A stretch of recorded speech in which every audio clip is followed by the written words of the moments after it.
நம்மால் தரிசிக்க முடியாத சூழ்நிலையில் ஒரு சேர நினைத்தாலே முக்தி தரக்கூடிய திரு அண்ணாமலையார் திருவடியிலே கொண்டு வந்து மிகப்பெரிய சைவ பணியினை தொண்டினை நேற்றைய முதல் அருட்குருநாதர் திருவாசக சித்தர் கழுக்குன்றத்து கற்பகத்தினுடைய திருக்கரங்களாலே சிவபுராணம் 4:6 பிரதோஷ சோமவார பிரதோஷத்தில் ராஜகோபுரத்து அருகாமையில் துவக்கி வைக்கப்பட்ட இந்த அற்புதமான பணி திருவுடல் தெருவாகிய இருக்கக்கூடிய ஓயா மடத்தில் ஓயாது பக்தர்கள் தங்கள் திருக்கரங்களாலே 12 ஜோதிலிங்கங்களுக்கு எப்படி வடநாடுகளில் நடைபெறுமோ அந்த நிகழ்வை இங்கே அத்துணை மானுட பிறவிகளும் ஒரு சேர அபிஷேகம் செய்யும் பொருட்டு ஏற்பாடு செய்திருக்கிறார்கள். 2ஆம் நாள் நிகழ்வு இன்று முக்கியமான தமிழகத்தில் இருக்கக்கூடிய அனைத்து குருமார்களும் எழுந்தருளி இங்கே அருளாட்சி வழங்குகிறார்கள்.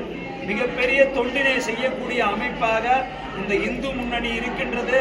அதனுடைய தோள்களுக்கு நாமெல்லாம் பலமாக அனைவரும் இருந்து அவர்கள் எடுக்கின்ற அத்துணை காரியங்களுக்கும் உறுதுணையாக இருக்க வேண்டும் என்று இந்த நேரத்திலே அனைத்து அன்பர் பெருமக்களையும் அடியார் பெருமக்களை கேட்டு நம்மையும் ஒரு பொருளாய்க்கு நாய் சிவிகை ஏற்றி வைத்த அம்மை எனக்கு அருளியவார் யார் பெறுவார் அச்சோவ என்ற எங்கள் மணிவாசகர் வாக்கு கிடங்க எம்மையும் அழைத்து சிறப்பு செய்த அந்த நல்ல உள்ளங்கள் வாழ்வாங்கு வாழ எல்லாம் அல்ல கருணை நாயகி மரகதாம்பிகை உடனுடைய பிரம்மபுரீஸ்வர பெருவுடையார் பேரருளும் எம்பிரான் இளையான்குடி மாறநாயனுடைய குருவரும் உண்ணாமலை உடனாகி அண்ணாமலை பெருமானுடைய பேரருள் பெருங்கருணை நினைக்க வேண்டி இந்த நேரத்தில் விண்ணப்பித்து விடைபெறுகிறேன். நன்றி.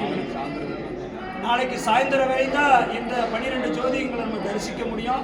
விரைவா இதில் ஒரு மிகப்பெரிய விஷயம் என்னன்னா இந்த 12 ஜோதிலிங்கங்களும் தமிழகத்தின் மையப்பகுதியாக விளங்கக்கூடிய திருச்சி மாநகரத்திலே திருக்கோவில் அகண்ட பாரதம் என்று சொல்லக்கூடிய அந்த இடத்திலே இந்த 12 ஜோதிலிங்கங்களும் அமையப்பெற இருக்கிறது.